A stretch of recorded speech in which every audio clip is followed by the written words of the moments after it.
Hello friends, welcome back to my YouTube channel. तो आप लोग कैसे हैं? आशा करती हूँ आप लोग बहुत अच्छे होंगे। तो चलिए आज हम आप लोगों के लिए लेकर के आए हैं रोज़ की तरह फिर से कुछ ऐसे किचन के टिप्स जिससे कि हम अपने बहुत सारे पैसे बचा सकते हैं और अपने समय की बचत कर सकते हैं।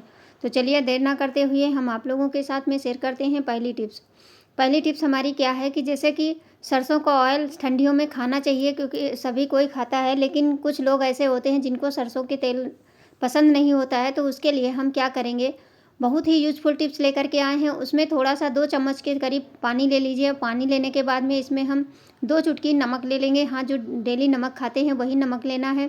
और तेल को गर्म होने के बाद में हम इसमें ये नमक वाला पानी डाल देंगे। इससे क्या होगा, हमारे तेल की जितनी झार होगी वो सारी निकल जाएगी।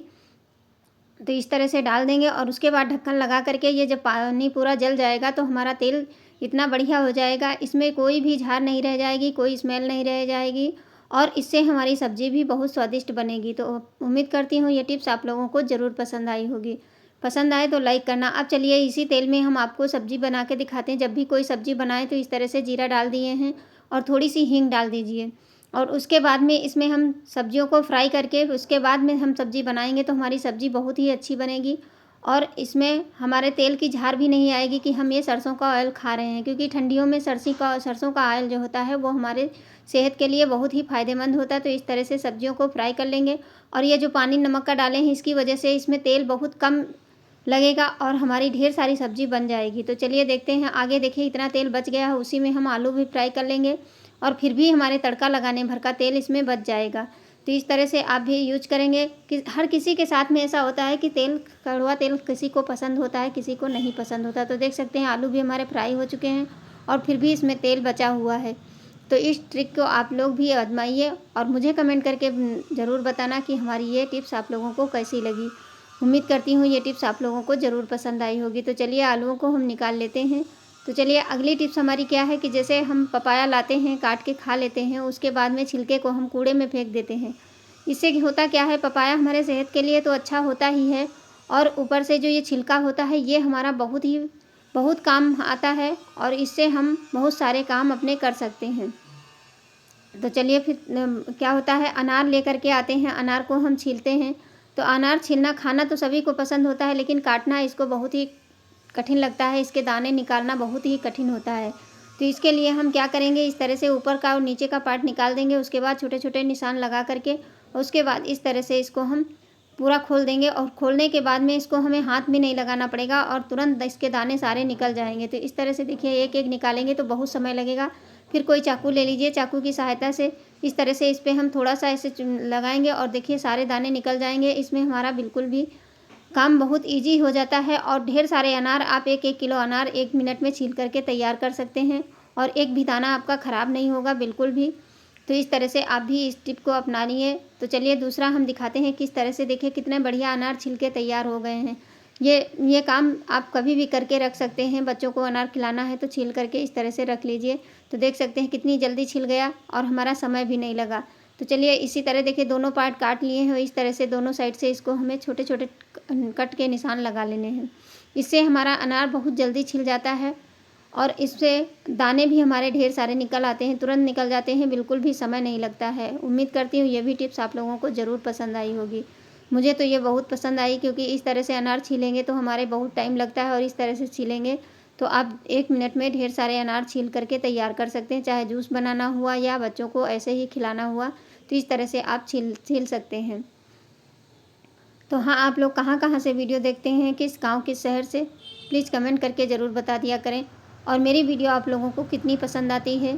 तो ये छिलका जो होता है, ये भी छिलका हमारा बहुत ही फ़ायदेमंद होता है। इसको हम ना फेंक करके इसको सुखा करके इसका पाउडर भी बना सकते हैं, नहीं तो इसकी खाद बनाने के लिए एक कोई भी गमला ले लीजिए, उसमें इस सब चीज़ डालते चले जाइए। तो चलिए अगली टिप्स है हमारी कि घी हम बनाते हैं, घी बनाने में बहुत समय लगता है। तो इसके लिए हम क्या करेंगे, जो तेज़पत्ता हम खाते हैं और इसको हम पकते हुए घी में डाल देंगे, मलाई में।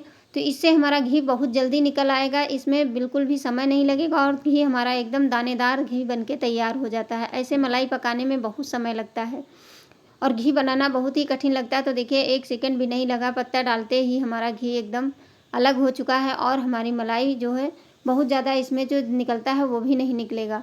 तो अब इसको हम छान लेते हैं घी को। तो देखिए कितना साफ़ बढ़िया घी निकला है और सिर्फ 1-2 पत्ते तेज पत्ते हमने डाले हैं और उसी से हमारा घी बहुत ही बढ़िया बन के तैयार हो जाता है।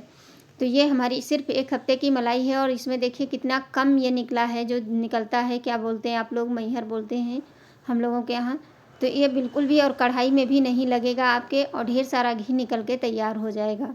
उम्मीद करती हूँ ये भी टिप्स आप लोगों को ज़रूर पसंद आई होगी। पसंद आए तो लाइक ज़रूर करना। इस तरह से देखिए कितना ढेर सारा घी निकल गया है और एकदम पेवर घी, बिल्कुल जैसे हम गांव में बनाते थे उसी तरह का घी ये टेस्ट रहता है। इसमें कोई फ़र्क नहीं आता है, एक तेज़ पत्ता डालने से हमारा घी 2 गुना निकलता है।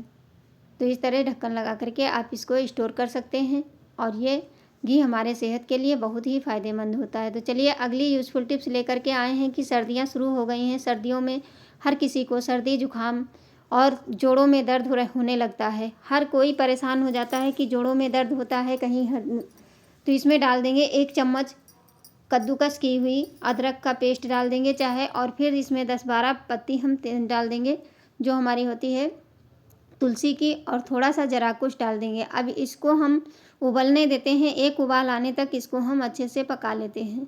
और थोड़ी सी काली मिर्च और लौंग डाल दिए हैं और थोड़ी सी इलायची, इसी के साथ में हम थोड़ी सी अजवाइन भी डालेंगे और उसके बाद इसका ढक्कन लगा करके इसको हम पकने देते हैं। थोड़ी देर पकने के बाद में इसमें हम 2 चुटकी भर के हल्दी डाल देंगे। जो हल्दी होती है ये हमारे गले में जो खराश होती है या सर्दी जुकाम कफ जमा होता है, अब इसमें थोड़ा सा हम गुड़ डाल देंगे मीठे के लिए, क्योंकि ऐसे तो नहीं पी मिलेगा कोई भी हो। तो इस तरह से चाहे बच्चों को बना करके दीजिए चाहे खुद पीजिए। तो देखिए ये पक कर के आधा हो गया है। अब हम इसको छान लेते हैं और छान करके इस काढ़े को आप सुबह मॉर्निंग में पिएंगे तो आपके हाथ पैर की दर्द और जो हमारी सर्दी जुकाम होता है वो भी सही हो जाएगा और हमारे जो गले में खराश हो जाती है वो भी एकदम सही हो जाएगी। उम्मीद करती हूँ ये भी टिप्स आप लोगों को ज़रूर पसंद, ये सुबह खाली पेट ही पीना है। तो चलिए देख लेते हैं अगली यूज़फुल टिप्स हमारी क्या है। जैसे बच्चे टिफ़िन ले जाते हैं, टिफ़िन में सब्ज़ी होती है, कभी कभी ऐसा होता है कि वो अपने शर्ट पे सब्ज़ी गिरा लेते हैं। अब इसका दाग इतना ज़िद्दी हो जाता है, हल्दी का दाग नहीं छूटता है, तेल और हल्दी का।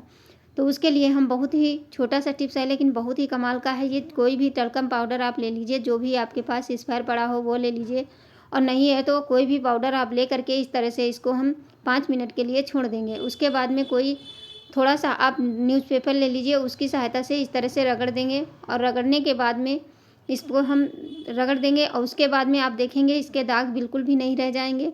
क्योंकि बच्चों के साथ में ऐसा अक्सर होता रहता है कि अपने यूनिफॉर्म पे हल्दी के दाग ज़रूर गिरा लेते हैं। सब्ज़ी अगर हम कहीं भूल से खुला ढक्कन रह गया बच्चों से तो हमारी यूनिफॉर्म ख़राब हो जाती है। तो इस तरह से देखिए पाउडर को सूख जाने के बाद में इसको हम रगड़ देते हैं और रगड़ने के बाद में इसको हम सारा पाउडर झाड़ देंगे और झाड़ने के बाद में इसको हम पानी से धुल देंगे और धुलने के बाद आप देखेंगे इसका काफ़ी दाग जो है बहुत जल्दी रिमूव हो जाता है और आपकी ड्रेस भी नहीं ख़राब होगी। तो इस तरह से धुल दीजिए। उसके बाद में जब आप कपड़े धुलें उसी में इसको डाल करके धुल दीजिए। तो आपका दाग मैं आपको दिखाने के लिए सिर्फ छोटा सा दिखाए हैं, कहीं भी लग जाए तो आप इस तरह से अपने दाग को छुड़ा सकते हैं। उम्मीद करती हूँ ये भी टिप्स आप लोगों को ज़रूर पसंद आई होगी। पसंद आए तो मुझे कमेंट करना बिल्कुल ना भूलिए। तो आज की वीडियो यहीं तक है, आगे आप लोगों के साथ में इसी तरह की छोटी छोटी टिप्स लेकर के आती रहूँगी। तब तक के लिए bye bye, thanks for watching, धन्यवाद।